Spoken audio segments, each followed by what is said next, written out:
மன்னித்தல் என்றால் என்ன என்பதை குறித்து முதல்ல நம்ம பார்க்கலாம். மன்னித்தல் என்பது ரிலீசிங் சம்ஒன் ஃப்ரம் பனிஷ்மெண்ட்.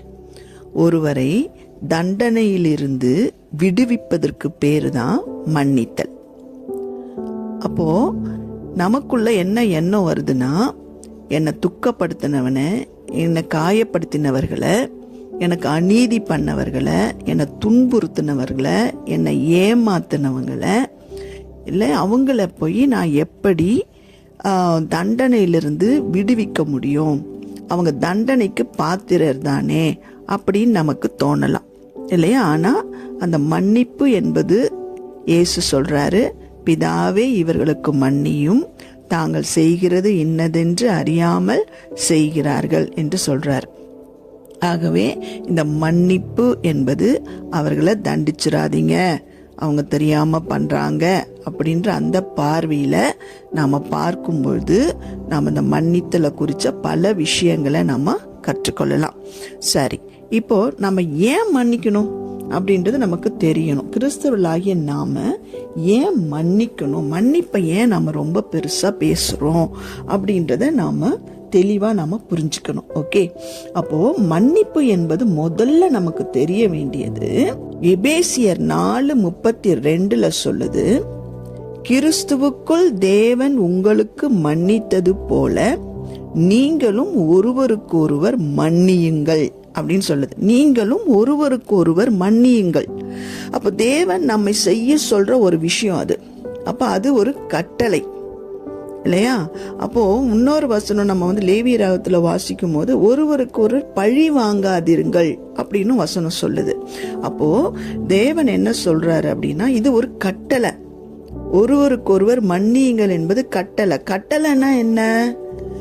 எனக்கு பிடிக்குதோ எனக்கு பிடிக்கலையோ, நான் அந்த விஷயத்தை குறித்து எப்படி உணர்கிறேன் என்பது முக்கியம் அல்ல. தேவன் சொல்லி இருக்காரு, இது கட்டளை, ஆகவே நான் கீழ்ப்படியணும், அவ்வளவுதான். அதுக்கு மேல எக்ஸ்பிளனேஷனே கிடையாது. கட்டளை, எனக்கு புரியுது, எனக்கு புரியல, நான் உணர்றேன், நான் உணரல, இது மாதிரி எல்லாம் நம்ம கேள்வி கேட்டோம் அப்படின்னா நம்மால மன்னிக்கவே முடியாது. ஓகே, நம்முடைய பார்வை எப்படி இருக்கணும்னா, ஓகே காட் சொல்லிட்டாரு, மன்னிக்க சொல்லியிருக்காரு, ஆகவே நான் மன்னிக்க போறேன், அந்த கட்டளைக்கு நான் கீழ்ப்படிய போறேன் என்பதுதான் முதல்ல நம்ம புரிஞ்சுக்கணும். ரெண்டாவது விஷயம் என்னது அப்படின்னா, ஏன் நான் மற்றவர்களை மன்னிக்கணும் அப்படின்னா, தேவன் என்னை மன்னித்தார், ஆகவே நான் மற்றவர்களை மன்னிக்கணும். ஓகே, நான் தேவனை போல மாற விரும்புகிறவள், தேவனுடைய சாயலிலே நாம் படைக்கப்பட்டவர்கள். அப்போ தேவன் செய்ததெல்லாம் நாம செய்யணும். அப்படின்னு பார்க்கும்போது அவர் நமக்கு என்ன செய்தாரோ அதை நாம் மற்றவர்களுக்கு செய்யணும். அப்ப கிறிஸ்துவுக்குள் தேவன் உங்களுக்கு மன்னித்தது போல, அப்ப கிறிஸ்து என்னை மன்னித்திருக்காரு, என் பாவங்களை மன்னித்திருக்காரு, ஆகவே நானும் மற்றவர்களை மன்னிக்கணும். அப்ப கிறிஸ்து எப்படி நான் இருக்கும்போது என்ன மன்னிச்சாரு அப்படின்னு பார்த்தோம்னா, ரோமர் 5:8 10 வாசிக்கிறோம், நாம் பாவிகளாயிருக்கையில், நாம் தேவனுக்கு சத்துருக்களாயிருக்கையில் அவர் என்ன பண்ணாரு, நமக்காக மரித்தாரு, நமக்காக மரித்து நம் பாவங்களை அவர் மன்னித்தாரு. அப்போ நாம என்ன பண்ணணும், நமக்கு விரோதமா யார் என்ன துன்பங்களை கொடுத்தாலும், இல்ல கஷ்டங்களை கொடுத்தாலும், அநீதி பண்ணாலும் அவர்களை நாம் என்ன பண்ணணும், மன்னிக்க வேண்டும். ஏன்னா தேவன் என்னை மன்னித்தார். நான் என்ன எப்படி மன்னிச்சாரு அப்படின்னு பாத்தீங்கன்னா, நாம பண்ணது அவ்வளோ பெரிய விஷயம். நாம தண்டனைக்கு மட்டும்தான் பாத்திரவான்கள், மரணத்துக்கு மட்டும்தான் பாத்திரவான்கள் இல்லையா? அப்படின்னா இன்னொரு மத்தேயுல 18 நம்ம என்ன வாசிக்கிறோம் அப்படின்னா, ஒரு எக்ஸாம்பிள ஜீசஸ் சொல்றாரு அங்க இல்லையா? அங்க சொல்லும் போது ஒருத்தன் 10,000 தாலந்து ஒருத்தனுக்கு கடன் பட்டிருக்கான். ஆனா அந்த எஜமான் அந்த 10,000 தாலந்த அவனுக்கு மன்னிச்சு விடுறான், இவன் போய் கேட்ட உடனே. ஆனா இவன் என்ன பண்றான், தனக்கு தன்னிடத்தில் கடன் பட்ட 100 தாலந்து, 100 வெள்ளி பணம், ரொம்ப கொஞ்சம் அதை கடன் பட்ட ஒருத்தனை பார்த்து இவன் அடிச்சு அவனை துன்புறுத்தி போய் அவனை காவல் சிறையில போட்டுறான். அப்போ இயேசு சொல்றாரு அந்த உவமையில, அப்ப பாருங்க எவ்வளோ விஷயத்த அவனுடைய எஜமான் மன்னிச்சுட்டான், ஆனா இவன் அவனை மன்னிக்கல அப்படின்னு சொல்றான். அப்போ நம்மள தேவன் மன்னிச்சது இருக்குது பாருங்க, அது அவ்வளோ பெரிய விஷயம் இல்லையா? நம்ம வெறும் மரணத்துக்கு பாத்திரவான்கள், ஆனா தேவன் நம்மை மன்னிச்சிட்டாரு. அடுத்தது பாத்தீங்க அப்படின்னா, ஒரு சிலர் நினைக்கலாம், இல்ல நான்லாம் ஒண்ணுமே தப்பெல்லாம் பெருசா பண்ணவே இல்லை, நான் ரொம்ப நீதிமானா தான் இருக்கிறேன் அப்படின்னு நாம நினைச்சோம் அப்படின்னா, ஏசாயா 64:6 அங்க என்ன சொல்லுது அப்படின்னா, நம்முடைய நீதி எல்லாம் எப்படி இருக்குன்னா தேவனுடைய பார்வையில அழுக்கான கந்த மாதிரி இருக்கு. நான் பெரிய பரிசுத்தவான்னு, நான் ஒரு தப்பு கூட பண்ணல அப்படின்னு நினைக்கிறவங்களுக்கே காட் எப்படி பாக்குறாருன்னா அழுக்கான கந்த மாதிரி தான் பாக்குறாரு இல்லையா? அப்போ நாம என்ன பண்ணணும்?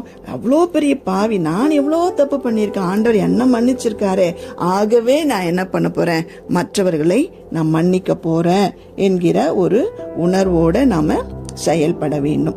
சரி, மூணாவது என்ன பண்ணணும் அப்படின்னா, மத்தேயு 6:14 15 என்ன சொல்லுது அப்படின்னு பாத்தீங்கன்னா, நான் மற்றவர்களுடைய பாவங்களை மன்னிக்கல அப்படின்னா தேவன் என்னுடைய பாவங்களை மன்னிக்க மாட்டார் அப்படின்னு சொல்லுது. அப்ப நான் ஏன் மற்றவங்களை மன்னிக்கிறேன்? ஏதோ அவங்கள மன்னிச்சு விடுறது, அவங்களுக்கு ஏதோ நான் தண்டனையிலேருந்து தப்பு விப்பது மாத்திரம் கிடையாது, அது கிடையாது. முக்கியமா இன்னொரு காரணம் இருக்கு நான் மற்றவங்களை மன்னிக்கிறதுக்கு. என்னன்னா, என் பாவங்களை அப்பதான் தேவன் என்ன பண்ணுவாரு, மன்னிப்பாரு. ஆகவே நான் என்ன பண்ணணும், மற்றவர்களை மன்னிக்க வேண்டும். நாலாவது விஷயம், நம்ம ஏன் மற்றவங்களை மன்னிக்கணும் அப்படின்னா, நாம் தேவனிடத்தில் பெற்ற கிருபையை இழந்து போகாமல் இருக்க நம்ம மற்றவரிடத்துல மற்றவர்களை மன்னிக்கணும். இது எபிரேயர் 12:14 15 என்ன சொல்லுது அப்படின்னா, நாம் யாவரோடும் சமாதானமாய் இருக்கவும் தேவனுடைய கிருபையை இழந்து போகாதபடிக்கு யாதொரு கசப்பான வேர் முளை தெழும்பி கலக்கம் உண்டாக்காமல் இருக்கிறதுனால் அநேகர் தீட்டுப்படாதபடிக்கும், கலக்கம் உண்டாக்குகிறதுனால் அநேகர் தீட்டுப்படாதபடிக்கும் என்ன பண்ணுங்க, நாம மன்னிக்கிறவர்களா இருக்கணும். ஆனால் சமாதானமா இருங்க அப்படின்னு சொல்றாரு. அப்ப அந்த கசப்பின் வேர் நமக்குள்ள இருந்துச்சு அப்படின்னா, நம்ம மன்னிக்கலன்னா அந்த கசப்பின் வேர் உள்ள இருந்துகிட்டே இருக்கும். அப்போ கசப்பின் வேர் உள்ள இருந்துச்சுன்னா அது என்ன பண்ணுமோ, தேவனுடைய கிருபையை போக்கடிச்சிருமாங்க. நீங்க யோசித்து பாருங்க, நாம வாழறதே கர்த்தருடைய கிருபையில தான், அவர் நம்ம மேல பாராட்டுற இரக்கத்துல தான். அப்படி இருக்கும்பொழுது இந்த மன்னிக்காத தன்மை, இந்த கசப்பு, இது என்ன பண்ணுதுன்னா தேவனுடைய கிருபையே நம்ம கிட்ட இருந்து இழக்க பண்ணிடுமா. அப்ப அது எவ்வளவு சீரியஸான மேட்டர்னு யோசித்து பாருங்க. அப்ப நாம என்ன பண்ணணும், அதற்காகவே நாம் மற்றவர்களை மன்னிக்க வேண்டும். ஐந்தாவது காரியம், நாம் ஏன் மற்றவர்களை மன்னிக்கணும் அப்படின்னா, எபேசியர் 4:16-17 என்ன சொல்லுதுன்னா, நீங்கள் கோபம் கொண்டாலும் பாவம் செய்யாதிருங்கள், பிசாசுக்கு இடம் கொடாதிருங்கள் அப்படின்னு சொல்லுது. நீங்க கோபம் கொண்டாலும் பாவம் செய்யாதிருங்கள், சூரியன் அஸ்தமிக்கிறதுக்குள்ளே உங்க கோபம் தணிந்து போகணும். அடுத்த வசனம் சொல்லுது பிசாசுக்கு இடம் கொடாதிருங்கள். ஏன் அடுத்த வசனம் அதை சொல்லுது? இது கோபத்தை பத்தி பேசிட்டு ஏன் பிசாசுக்கு இடம் கொடாதீங்கன்னு சொல்லுது அப்படின்னா, நாம் அந்த கோபத்தோடவே படுத்தோம் அப்படின்னா, இல்லையா, அந்த வெறுப்போடவே படுத்தோம் அப்படின்னா, அந்த கசப்பு உள்ள வந்துடுச்சுன்னா அது ராத்திரி முழுசா நாம என்ன பண்ணுவோம், அந்த கசப்பான விஷயத்தையே யோசிச்சுட்டே இருப்போம். அப்ப என்ன ஆகும், அந்த கசப்பின் வேர் ஆழமாகும். அப்படி கசப்பின் வேர் வரும்பொழுது என்ன ஆகுதுன்னா, நம்ம பிசாசுக்கு இடத்த கொடுக்கிறோம். நம்ம வாழ்க்கையில பிசாசுக்கு ஓப்பன் டோர் பண்ணி கொடுக்கிறோம். வாப்பா அப்படின்னு கூப்பிடுற மாதிரி அது இல்லையா? ஆகவேதான் அந்த வசனம் சொல்லுது, நீ கோபம் கொண்டாலும் பாவம் செய்யாது. எது பாவம் அப்படின்னா, நீ மன்னிக்காம கசப்போட இருக்கிறது பாவம். ஆகவே அது பிசாசுக்கு இடம் கொடுக்கிற ஒரு செயல். அப்ப என் வாழ்க்கையில நான் பிசாசுக்கு இடம் கொடுக்காம இருக்கணும் அப்படின்னா, நான் மன்னிக்கிறவர்களாக இருக்க வேண்டும். அடுத்தது ஆறாவது, நம்ம ஏன் மற்றவர்களை மன்னிக்கணும் அப்படின்னா, நம்ம அது மத்தேயுல வாசிக்கிறோம், 18ஆம் அதிகாரத்துல வாசிக்கிறோம். அது என்ன சொல்லுது? 18ஆம் அதிகாரத்துல அவனுடைய ஆண்டவன் கோபம் அடைந்து அவன் பட்ட கடனையெல்லாம் தனக்கு கொடுத்து தீர்க்கும் அளவும் உபாத்திக்கிறவர்களிடத்தில் அவனை ஒப்பு கொடுத்தான். நீங்களும் அவனவன் தன் தன் சகோதரன் செய்த தப்பிதங்களை மனப்பூர்வமாய் மன்னியாமற் போனால் என் பரமபிதாவும் உங்களுக்கு இப்படியே செய்வார் என்றார். அந்த உபாதிக்கிறவர்களிடத்துல போய் ஒப்பு கொடுத்துறானா அந்த எஜமான். ஏன்னா நிறைய அவன் கடன் பட்டவன், இவன் போய் என்ன பண்ணிட்டான், கொஞ்சம் கடன் பட்டவனை பார்த்து ரொம்ப அவனை பனிஷ் பண்ணிட்டான் இல்லையா? அப்ப பாருங்க, அப்ப நம்ம மற்றவங்களை மன்னிக்காம இருக்கும்போது காட் என்ன பண்றாராம், அந்த உபாதிக்கிறவர்களிடத்துல நம்மளை ஒப்பு கொடுத்துறாராம். பேசிக்கா அந்த நம்ம கசப்போட இருந்தோம்னா, மன்னிக்காத தன்மையோட இருந்தா நமக்கு நரகம்தான். ஏன்னா அது ஒரு பாவம். அங்க உபாதிக்கிறவர்கள் இருப்பாங்க. இங்கேயும் உலகத்திலயும் நாம உபத்திரவப்படுவோம். நாம அந்த டார்மெண்டிங் ஸ்பிரிட் அப்படின்னு சொல்றாங்க. அப்ப நம்ம மன்னிக்காத தன்மை பிசாசுக்கு இடம் கொடுக்கறோம் இல்லையா? அது என்ன மாதிரி பிசாசு நமக்குள்ள வரும்னா, அது நம்மளையே என்ன பண்ணிக்கிட்டே இருக்கும், டார்ச்சர் பண்ணிக்கிட்டே இருக்கும். நம்மளை சிறைப்படுத்திரும். அப்படியே எப்ப பார்த்தாலும் நம்ம அந்த சிந்தனையிலே வாழ்வோம். நம்மளை காயப்படுத்தினவங்க, நம்மளை ஏதோ சொன்னவங்க, நமக்கு அநீதி பண்ணவங்க, அது அந்த எண்ணங்களே நம்மளை என்ன பண்ணும், இரவும் பகலும் நம்மளை தூங்கவே விடாது. அது நம்மளை உபத்திரவப்படுத்திக்கிட்டே இருக்கும். அது நம்ம சிந்தனை அதுலயே சிறைப்பட்டு போயிடும். நம்ம உணர்வுகள் அதுலயே சிறைப்பட்டு போயிடும் இல்லையா? அப்ப நம்ம மன்னிச்சிட்டோம் அப்படின்னா நம்ம அதுல இருந்து நம்ம என்ன பண்ணுவோம், விடுதலை ஆகும். அப்போ நம்ம மன்னிப்பது எதற்காகனா, நான் இந்த உபத்திரவத்தில இருந்து, உபாதிக்கிற அந்த ஸ்பிரிட்ல இருந்து நான் விடுதலை ஆவதற்காக அப்படின்னு அர்த்தம். அடுத்தது 7வது நாம ஏன் மற்றவர்களை மன்னிக்கணும் அப்படின்னா, நம்ம வாசிக்கிறோம் ஏசாயா 59ஆம் அதிகாரத்துல 2ஆம் வசனம் என்ன வாசிக்கிறோம், உங்களுக்கும் தேவனுக்கும் அத பிரிவினை உண்டாக்குறதே எதுனா பாவம் அப்படின்னு நம்ம வாசிக்கிறோம். அப்போ எது பாவம்? மன்னிக்காத தன்மை பாவம், கசப்பு பாவம், அது என்னை தீட்டுப்படுத்துகிறது. அப்போ இந்த பாவத்தோட நான் ஆண்டவர்கிட்ட போனேன்னா, ஆண்டவர் சமூகத்துல போனேன்னா, கட்டாயம் ஆண்டவர் என்ன பண்ண மாட்டாரு, என் ஜபத்தை அவர் கேட்க மாட்டாரு.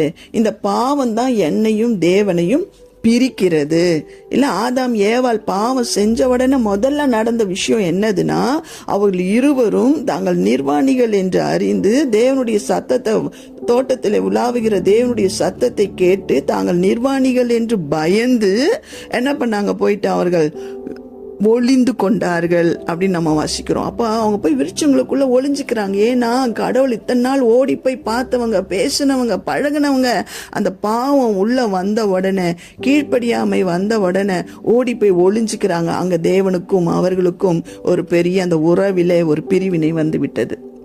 ஸோ நாமளும் அந்த பாவத்தை, எந்த மாதிரி பாவம் நம்ம வாழ்க்கையில இருந்தாலும் அது தேவனையும் நம்மையும் பிரிக்கும். ஆகவே இந்த மன்னிக்காத தன்மையும் நம்மையும் தேவனையும் பிரிக்கும் இல்லையா? அடுத்தது பாருங்க, நம்ம ஏன் மற்றவங்களை மன்னிக்கணும் அப்படின்னா, இது மற்றவர்களோடு இருக்கிற உறவையும் அழிக்கும். தேவனோடு இருக்கிற உறவை அழிக்கும். அடுத்தது மற்றவர்களோடு இருக்கிற உறவையும் இந்த மன்னிக்காத தன்மை அழிச்சிரும். இப்ப உதாரணத்துக்கு பாருங்க, இப்ப நம்ம ஒரு மாமியார் இருக்காங்க. இந்த மாமியார் மருமகளை மன்னிக்கலன்னு வச்சுக்கலாம். அப்ப அவங்க என்ன பண்றாங்க, மனசுல கசப்பை வச்சுக்கிட்டு இருக்கிறாங்க, கோவத்தை வச்சுக்கிட்டு இருக்காங்க, விரோதத்தை வச்சுக்கிட்டு இருக்காங்க, வெறுப்பை உள்ள வச்சுக்கிட்டு இருக்காங்க. இப்ப இவங்க என்ன பண்றாங்க, மகன் வந்த உடனே மகன் கிட்ட என்ன பண்றாங்க, மருமகளை பத்தி தப்பு தப்பா சொல்றாங்க. அப்ப இந்த மகனுக்கு ஆக்சுவலி இவர் பார்க்க கூட இல்லை, என்ன நடந்துச்சுன்னு தெரிய கூட தெரியாது. ஆனா இவங்க சொல்றத வச்சு இவர் என்ன பண்ணுவாருன்னா, கோவப்பட்டு போய் மனைவியை அடிப்பாரு, இல்ல மனைவியை திட்டுவார், இல்லையா மனைவியை வீட்டை விட்டு அனுப்புவார். ஏதோ ஒண்ணு அங்க நடக்கும். அப்போ பாருங்க, இவர் பார்க்கவே இல்லை, இவர் அந்த விஷயத்துல இவர் பங்கெடுக்கவே இல்லை. ஆனா யாரோ ஒருத்தர் சொல்றாங்க, அதை கேட்டு அவர் எப்படி பாக்குறாரு, மனைவிய கசப்பா பாக்குறார். அதே மாதிரிதான் உறவுகளில் பல உறவுகள், இது எந்த உறவாக இருக்கலாம், இது பிள்ளைகள் அப்பா அம்மா உறவுல வரலாம், கணவன் மனைவி உறவுல வரலாம், மாமனார் மாமியார் உறவுல வரலாம், மருமகள் உறவுல வரலாம், எது மாதிரி உறவுனாலும் அது வரலாம். அப்போ இந்த உறவுகளை இந்த கசப்பு என்ன பண்ணும், முறிச்சிடும். ஒரு சிலர்லாம் பாத்தீங்கன்னா அப்படியே தலைமுறையா குடும்பமா அவங்க இந்த குடும்பம் அந்த குடும்பத்தோட பேசவே பேசாது. இந்த ஊர்க்காரங்க அந்த ஊர்க்காரங்களோட போய் பழகவே மாட்டாங்க. அப்படி பாத்தீங்கன்னா அந்த உறவை என்ன பண்ணும், அந்த ஊருக்கு ஊரு, நாட்டுக்கு நாடு, இல்ல குடும்பத்துக்கு குடும்பம், கணவன் மனைவி, அது மாதிரி உறவுகள் எல்லாவற்றையும் எல்லா உறவுகளையும் அழிக்கிற ஒரு விஷயம் இந்த மன்னிக்காத தன்மை. ஆகவே நாம என்ன பண்ணணும், மன்னிக்கணும். தேவன் சொல்லியிருக்காரு, அவர் கட்டளையில ஒண்ணு, முதல்ல அவருடைய கட்டளை முதலாவது அவரிடத்துல முழு இருதயத்தோடு, முழு ஆத்மாவோடு, முழு சிந்தையோடு, முழு பலத்தோடு அன்பு கூறுவாயாக. சோ இந்த முதல் கட்டளையே நாம மன்னிக்காம இருந்தோம்னா நாம போய் செயல்படுத்த முடியாது.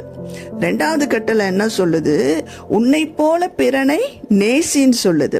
சோ இப்படி கசப்பை வச்சுக்கிட்டு இருந்தோம் அப்படின்னா நம்ம இந்த ரெண்டாவது கட்டளைக்குமே கீழ்ப்படிய முடியாது. இது முதல் கட்டளை, ரெண்டாவது கட்டளை, இது ரெண்டுத்தையும் நம்ம செய்யல அப்படின்னா வேதம் சொல்லுது இந்த ரெண்டு கட்டளையிலே தான் எல்லா நியாய பிரமாணங்களும் தீர்க்க தரிசனங்களும் அடங்கி இருக்கிறதுன்னு சொல்லிருது. பாருங்க, இந்த ரெண்டே வசனம் தான், இந்த ரெண்டு வசனமே உறவை பத்தியே தான் பேசியிருக்கு இல்ல.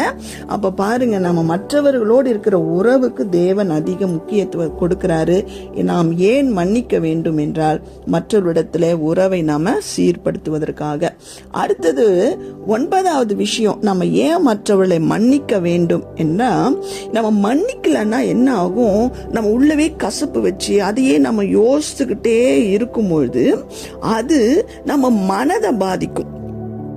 நம்ம மைண்ட்ல என்ன ஆயிரும், நம்மளை இப்படி பண்ணிட்டாங்களே, நம்மளை இப்படி சொல்லிட்டாங்களே, நம்மளை இப்படி நடத்திட்டாங்களே, இப்படி என் மேல பழிய போட்டுட்டாங்களே இல்லையா, இப்படி என்னை ஏமாத்திட்டாங்களே, இப்படி நம்ம நினைக்க நினைக்க நினைக்க என்ன ஆகுது அப்படின்னு பாத்தீங்கன்னா என் சிந்தனையில டிப்ரெஷன் வந்துருது, மனசோர்வு வந்துருது இல்லையா. அப்ப அந்த டிப்ரெஷன் என்ன ஆச்சு, என்னுடைய மனசை பாதிச்சிச்சு இல்லையா.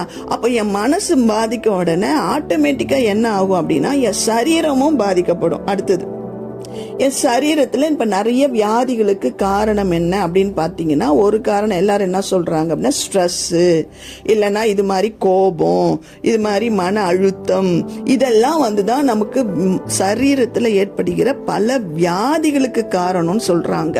அப்ப பாருங்க, நம்ம இந்த மன்னிக்காத தன்மை என்னுடைய மனதை பாதிக்கிறது, என்னுடைய சரீரத்தையும் பாதிக்கிறது. பாருங்க, அது தேவனோட இருக்கிற உறவை பாதிக்குது, மற்றவங்களோட இருக்கிற உறவை பாதிக்குது, என்னுடைய சரீரத்தை பாதிக்குது, என்னுடைய மனசை பாதிக்குது. இப்படிப்பட்ட ஒரு வாழ்க்கை நம்ம வாழணுமா இல்லையா. அதோட தேவன் சொல்லி இருக்கிற மாதிரி நம்ம மற்றவர்களை மன்னித்தா அது நமக்கு பிரயோஜனமாக இருக்கும். அடுத்தது 10வது காரியம், நம்ம ஏன் மற்றவர்களை மன்னிக்க வேண்டும் என்றால் இந்த வசனம் சொல்லுது, எபேசியர் 4:30-31.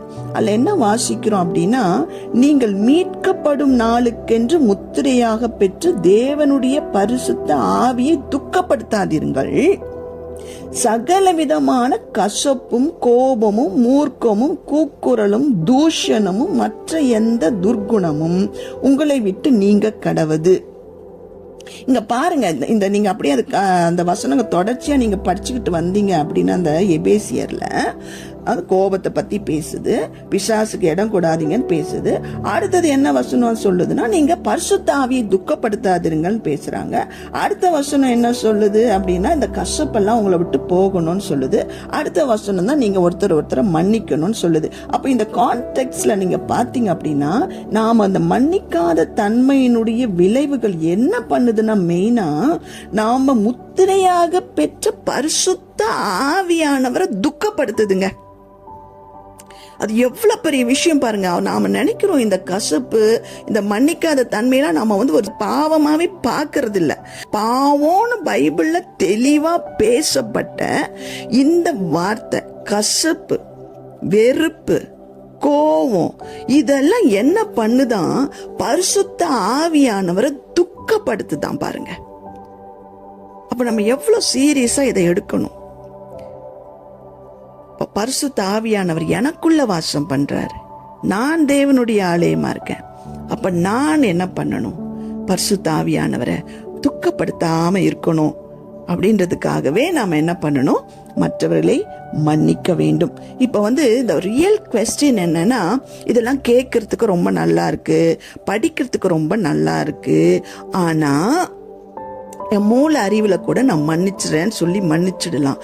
ஆனா என்ன நடக்குதுன்னா, நம்ம அந்த நபர் பண்ண காயங்கள், அந்த நபர்கள் நம்ம இடத்துல நடந்துகிட்ட விதங்கள், துரோகங்கள் இல்லை, இதெல்லாம் வலி. இது நம்ம எல்லாம் ஒன்றும் இல்லை, எல்லாம் ஒன்றும் இல்லைன்னா நம்ம போக முடியாது. It's real, we are facing it, we are walking in it. இல்லை, அது நம்ம கடந்து போகிறோம், அதில் நம்ம அதை அனுபவிக்கிறோம், அது வலிக்குது, உண்மையிலே வலிக்குது. It's so heart.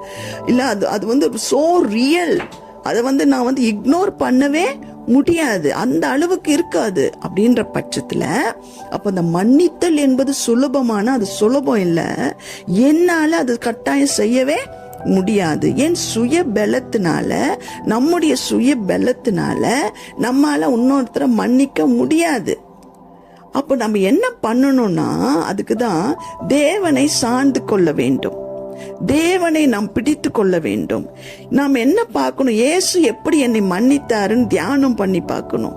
மன்னிக்கிறவர் எனக்குள்ள இருக்கிறாரு, ஆகவே அவருடைய பலத்தினால, அவருடைய உதவினால தான் நான் மற்றவங்களை மன்னிக்க முடியுமே தவிர என்னுடைய சுய பலத்தினால நான் யாரையும் மன்னிக்கவே முடியாது. பிரியமானவர்களே, நீங்க யாரா இருந்தாலும் சரி, நீங்க எப்படிப்பட்ட கஷ்டம், துன்பம், அநீதி எல்லாம் நீங்க ஃபேஸ் பண்ணவங்களா இருந்தாலும் சரி, நான் உங்களுக்கு இன்னைக்கு ஒரு தேவ வார்த்தையை சொல்றேன். இந்த கிறிஸ்தவ சமுதாயத்துல இந்த மன்னித்தல் என்கிற ஒரு மிக பெரிய ஒரு விஷயம் இருக்கு. இதை நம்ம மற்றவர்களை மன்னிக்க பழகணும். இது டே டு டே லைஃப்ல பழகணும். இது எத்தனை முறை மன்னிக்கலாம் அப்படின்னு பேதுரு கேட்கிறாரு பாருங்க இயேசு கிட்ட. இயேசு சொல்றாரு 770 times, 770 முறை ஒரு நாளைக்கு மன்னிக்கணும்னு சொல்றாரு. அப்படின்னா என்ன தெரியுமா, நீ மன்னிச்சுக்கிட்டே இருக்கணும்னு அர்த்தம். இப்ப நமக்கு எல்லாருக்கும் என்னன்னா, கிறிஸ்தவர்களாகிய நமக்கு சவால், ஓகே நான் மன்னிக்கிறேங்க்கா அப்படின்னு நம்ம மன்னிப்போம், கொஞ்ச நாள் மன்னிப்போம். ஆனா அந்த நபர் தொடர்ந்து அதே விஷயம் பண்ணிக்கிட்டே இருக்கிறாருன்னு வச்சுக்கோங்களேன், அப்போ நம்மளால மன்னிக்கவே முடியாது. நம்ம என்ன கேட்க ஆரம்பிச்சிருவோம், இன்னும் எவ்வளவு நாளைக்கு தான் நானே மன்னிச்சுக்கிட்டு இருக்கிறது, இன்னும் எவ்வளவு நாளைக்கு தான் ஆண்டவரே நான் மன்னிக்கிறது, இன்னும் எவ்வளவு நாளைக்கு தான் நான் சகிக்கிறது ஆண்டவரே. இல்ல, அப்ப நம்ம ஒரு காலகட்டத்துக்கு மேல நம்மால என்ன பண்ண முடியல. ரொம்ப ரொம்ப ரொம்ப ரொம்ப முக்கியமான ஒரு விஷயம். ஏன்னா அந்த வலி இருக்கு, நமக்கு நம்ம ஃபேஸ் பண்றோம், டெய்லி ஃபேஸ் பண்றோம். இல்ல, அப்போ ஆண்டவர் ஒரு நடக்க முடியாத ஒரு விஷயத்த நம்மளை செய்ய சொல்ல அவர் சொல்ற, நான் உன் கூட இருக்கேன், நான் உனக்கு ஹெல்ப் பண்றேன், நான் கூட இப்படிதான் கடந்து வந்தேன், என்ன கூட நிறைய பேர் என்னென்னவோ சொன்னாங்க, என்ன சொன்னாங்க பேய் பிசாசு பிடிச்சவன் சொன்னாங்க, என்ன சொன்னாங்க, பாவிகளின் சிநேகிதன் சொன்னாங்க, வேசியின் மகன் சொன்னாங்க, என்னென்னவோ சொன்னாங்க. ஆனா நான் எல்லாரையும் நான் மன்னிச்சிட்டேன். ஏன்னா அவங்களுக்கு தெரியல நான் தேவகுமாரன், தெரியல அவங்களுக்கு, நான் மன்னிச்சிட்டேன்ல. அதே மாதிரிதான் மகனே மகளே, நீ என்ன பண்ணு, மன்னிச்சிரு, நான் உனக்கு உதவி செய்யறேன். உன்னால முடியாது, but I am with you, I will help you, I will give you grace. நான் உனக்கு அந்த பலனை கொடுக்கிறேன், நீ மன்னிச்சிரு, நான் உன் காயங்களை எல்லாம் ஆற்றுவேன். இந்த காயம் இருக்குல்ல, மன்னித்தல் என்பது ஃபர்ஸ்ட் ஸ்டெப் தான். காயங்கள் ஆறுவதற்கு நாம் எடுக்கிற ஒரு தீர்மானம் தான் மன்னித்தல். ஆனா அதுக்கப்புறம் ப்ராசஸ் இருக்கு.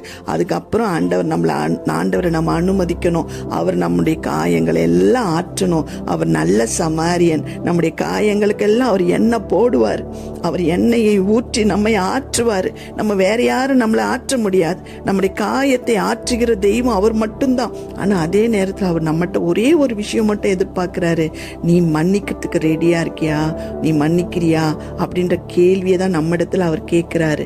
நாம் அவரை டிபெண்ட் பண்ணிக்கும் பொழுது ஒரு நாளைக்கு எத்தனை முறை நாளும் மன்னிக்கிற கிருபை அவர் நமக்கு கொடுப்பாரு. ஆகவே நாம அந்த சிறையிருப்புல இருந்து வெளியே வரணும். நாம நினைச்சுக்கிறோம் நிறைய நேரத்துல, இந்த நபரை விட்டு தூரம் போயிட்டோம் அப்படின்னா, அந்த ஆள்கிட்ட இருந்து நம்ம தூரம் போயிட்டோம் அப்படின்னாக்கா பிரச்சனை தீர்ந்துருச்சுன்னு நினைக்கிறோம். அப்படி இல்லை. நாம் அந்த ஆளை விட்டு போயிருப்போம். ஆனா அந்த மன்னிக்காத தன்மை இருக்கிற வரைக்கும் என்ன நடக்கும்னா அந்த ஆளோட நினைவிலே தான் வாழ்ந்துகிட்டு இருப்போம். அவங்க இப்படி பண்ணாங்க, ஏன்னா அவங்க இப்படி பண்ணாங்க, அவங்க இதை என்ன சொன்னாங்க, எனக்கு துரோகம் பண்ணாங்க, என்ன துன்புறுத்துனாங்க, இதை பண்ணாத அந்த சிந்தனையே தான் நம்மளை ஆளுக பண்ணிக்கிட்டே இருக்கும். ஆளு தான் தூரம் போயிருப்போம், ஆனா அந்த ஆளோடவே தான் நம்ம வாழ்ந்துகிட்டு இருப்போம். பாருங்க, அப்போ அது எவ்வளவு பெரிய டிசப்ஷன் அது இல்ல. ஆகவே பிரியமானவர்களே, இன்னைக்கு ஆண்டவர் உங்களுக்கு உதவி செய்வாராக. நீங்க ஒரு தீர்மானம் இன்னைக்கு எடுங்க. கட்டாயம் ஆண்டவர் உங்களுக்காக யுத்தம் பண்ணுவாரு. கட்டாயம் கர்த்தர் உங்களை ஆசீர்வதிப்பார். நீங்க அவர் கீழ்ப்படியும் பொழுது கட்டாயம் உங்க வாழ்க்கையை அவர் மாற்றுவாரு. Okay, God bless you.